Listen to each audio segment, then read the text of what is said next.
Soy lo que soy. No sabía que iba a llegar tan lejos cuando la canté por primera vez.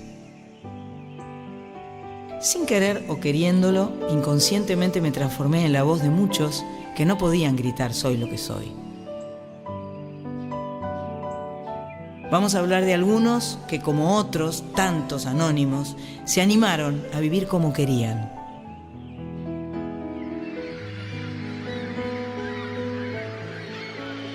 Se animaron a vivir de su pasión y rompieron los moldes en su carrera y en su vida. Se animaron a gritar, soy lo que soy.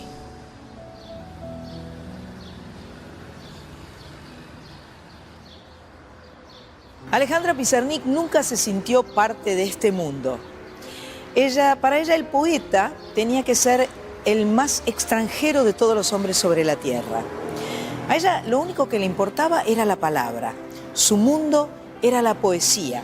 Y allí se refugió hasta que sintió que no había escondite posible, que la palabra no podía salvarla. A pesar de su vida corta, se las ingenió para marcar una huella profunda en la cultura argentina. Transgresora, siempre rompiendo los moldes, se convirtió en una leyenda y su mito se agigantó tras su final trágico. Alejandra Pizarnik fue mucho más que eso. Alejandra fue una mujer única que hizo las cosas a su manera. Una mujer que llevó todos sus pesares y sus alegrías al terreno de la literatura, ¿no? Era una poeta muy original y era una enamorada de las palabras, por supuesto. Se la puede imitar, se la ha plagiado, pero lo que no se puede copiar es su voz, porque tiene una voz muy de tinieblas y muy al mismo tiempo muy convincente. Hay algo que yo siempre cito, que es cuando ella dice hacer con mi cuerpo el cuerpo del poema. Es decir, yo lo he sentido y lo he planteado desde que empecé a estudiarla, que es como el poeta maldito argentino.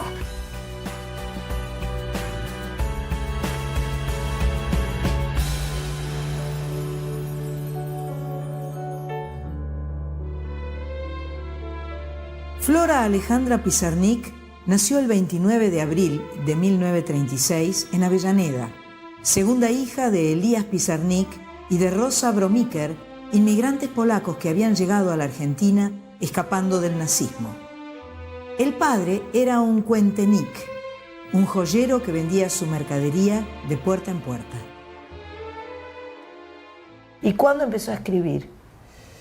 ¿Desde chiquitita o...? Sí, desde chica, porque las nenas de esa época nos sentaban a coser, a bordar, y nosotras, para escapar de esa tarea tediosa, entonces había una muletilla de decir, mamá, me aburro, y mi madre me decía, toma 10 centavos y anda a comprarte un libro. Mira qué bien. Sí, bárbara estuvo. Mira qué bien. Fenómeno. Tu mamá. Sin querer, estuvo muy bien. Y bueno, teníamos una librería que la recuerdo, que se llamaba Salazar, que tenía unas mesas así llenas de libros y siempre andábamos buscando. ¿A las dos les gustaba leer? Claro, pero era más divertido que hacer las tareas hogareñas, porque si no te enganchaban para ayudar a la mamá. Los años de juventud de Alejandra Pizarnik no fueron nada fáciles. Hablaba con un acento muy particular y sufría por sus problemas de acné y cierta tendencia a engordar. La gran obsesión de Alejandra era la gordura. Entonces, desde adolescente empieza a tomar pastillas para no engordar, para no tener hambre. Y bueno, todo eso se va armando como verdaderamente una cadena siniestra que se le va a envolver en ella. Ella estaba muy incómoda con su cuerpo muchas veces. Hay pasajes del diario de ella donde ella dice, caminé por la calle Santa Fe y vi todas esas mujeres hermosas, y yo, como diciendo que ella se sentía completamente, tenía una especie de complejo con respecto a su aspecto, que era como de una niña andrógina y que podía ser muy atractiva, pero de algún modo era diferente, no era no encajaba para nada en la figura de la mujer glamorosa, sexy, a la que están acostumbradas las niñas bien porteñas, por cierto. Hablaba de una manera muy especial, no era tartamuda, pero arrastraba la última sílaba, ¿no?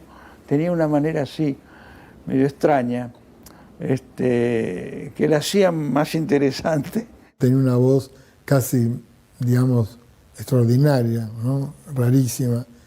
Muchos dicen, bueno, afásica, pero realmente una voz muy grave que se puede apreciar en ese fragmento que después grabó para la presentación de un libro mío, mi libro escrito con un nictógrafo. Es una voz casi, podríamos decir, catacúmbica. Es la época en que la muerte entra en muda, mudo mi cuerpo, yo me impongo en tu muerte, yo guarezco tu muda, tiempo de atenuación, tiempo de purificación, tiempo de lluvias constantes. En 1954, después de terminar el secundario, Alejandra Pizarnik entró a la Facultad de Filosofía y Letras. Estudió periodismo, literatura y filosofía. Aunque nunca se recibió, se nutrió del ambiente que se respiraba en los pasillos de la facultad y allí también conoció a Juan Jacobo Bajarlía, alguien que sería una influencia decisiva en su vida. A ella le interesaba mucho el surrealismo francés. Ella era una amante de los poetas franceses, sobre todo los poetas malditos, esos raros de los que escribió Rubén Darío. Lo conoce a Bajarlía, hay una relación muy cercana porque él es como alguien que le introduce en el mundo de las vanguardias. Alejandra, a través de Juan Jacobo, logra entrar o por lo menos conocerlos. El círculo de Oliverio Girondo y de Nora Lange, y de ahí la conoce el Gorosco. La relación entre Bajarlía y Alejandra Pizarnik iba a ir más allá del vínculo entre profesor y alumna. Mientras los problemas en su casa aumentaban y la convivencia con su madre se hacía cada vez más difícil, la admiración y el sentimiento de Alejandra hacia su maestro crecían y la impulsaban a tomar decisiones insospechadas. El relato ese que leí, que cuenta su amigo Bajarlía, que cuenta que ella fue y le dijo, ¿querés casarte conmigo? Casémonos o no sé cuánto. Eso es una incógnita, no sabemos si es verdad o no. Y no sé, algo hubo porque cuando ella fue a estudiar periodismo y él era el profesor, se enamoró. Ajá. Pero sí, algo mi madre me dijo que se hizo una valija y se fue. Claro.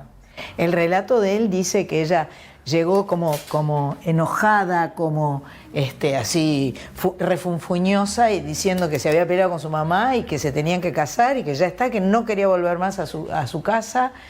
Es posible, digamos, más allá de que no vamos a saber nunca la verdad. Pero él era una persona que la doblaba en edad. Claro. Entonces no sé hasta qué punto fue correspondido. Bajarlía siempre dejó entrever algo, que pasó algo entre ellos, pero no hay registro. Bajarlía fue alguien bueno para Alejandra, pues viste que muchas veces hay relaciones que no son buenas para uno, pero realmente Bajarlía fue bueno para ella, fue importante. Abrió cosas, su primer libro tiene que ver con Bajarlía. Alejandra Pizarnik se volcó con pasión hacia la poesía. Con solo 19 años, mientras la denominada Revolución Libertadora derrocaba a Perón, publicó su primer libro con la ayuda económica de su padre. Lo llamó La tierra más ajena, una obra de la que luego renegaría profundamente. Poco después salió su segundo libro, La última inocencia. Estaba dedicado a su psicoanalista, León Ostrov, y ya reflejaba los temas que la obsesionarían durante toda su vida: la muerte, la soledad, el silencio. Ella tenía una especie de lema, de verso de unas palabras que están en Alicia en el País de las Maravillas, de Lewis Carroll, que dice: solo vine a ver el jardín. Para ella el jardín era una metáfora, un símbolo de otra cosa, de la vida, de la felicidad. Seguramente ella no pudo llegar a ver ese jardín. Yo creo que es más profundo, que tiene que ver con otras cosas, no solo con los padres, que hay casi, yo te diría, una desgarradura metafísica en Pizarnik. Esas cartas con Ostrov, que fue su psicoanalista, son maravillosas. Me parece que ahí se profundizó mucho lo que ella sentía, su patos, ¿no? su enfermedad en todo caso melancólica, ¿no? Su malestar, su angustia, ¿no? Existencial, ¿no? Escribo para que no suceda lo que temo, para que lo que me hiere no sea, para alejar al malo. Se ha dicho que el poema es el gran terapeuta.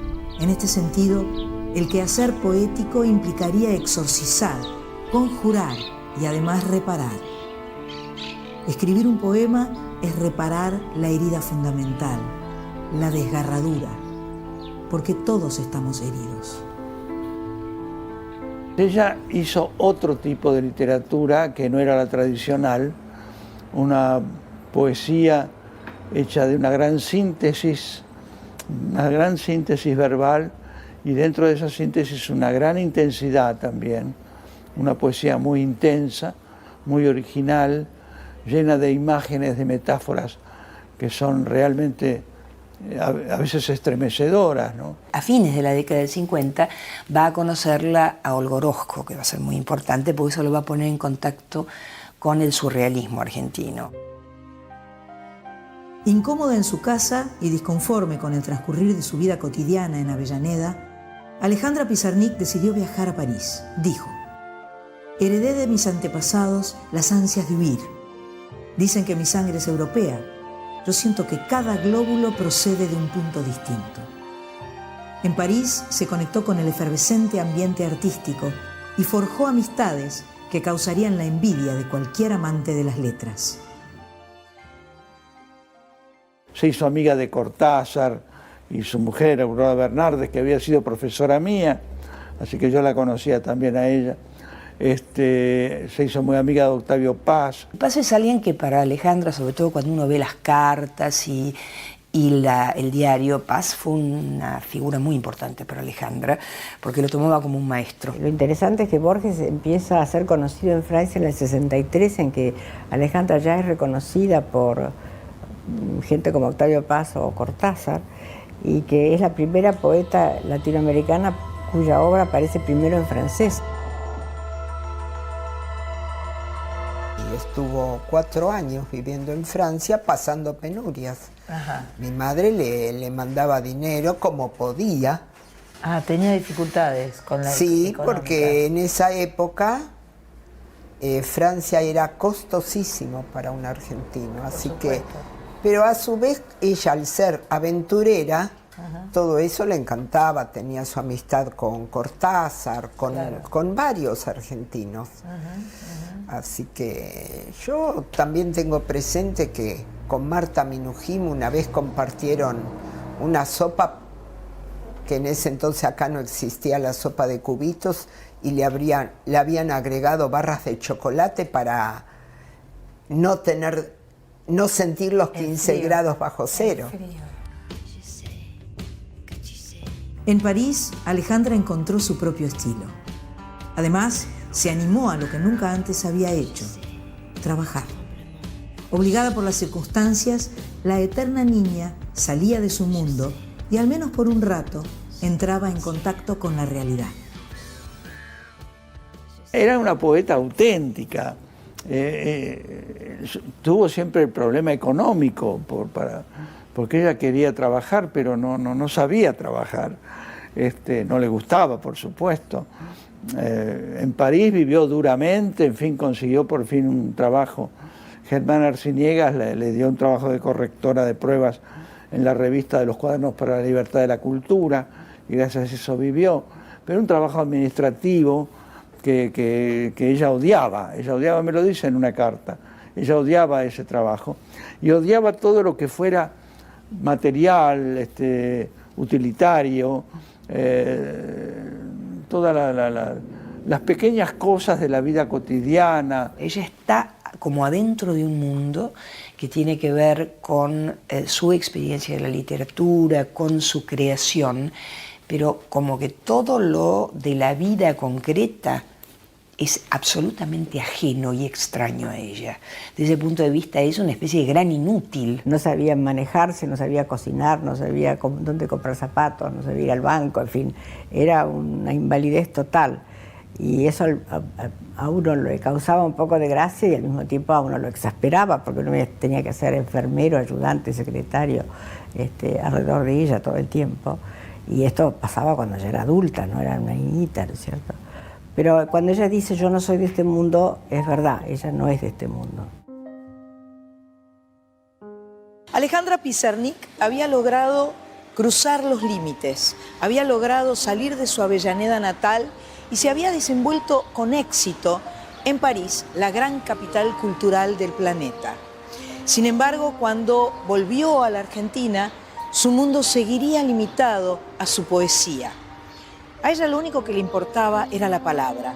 Vivía para la poesía y por la poesía estaba dispuesta a morir.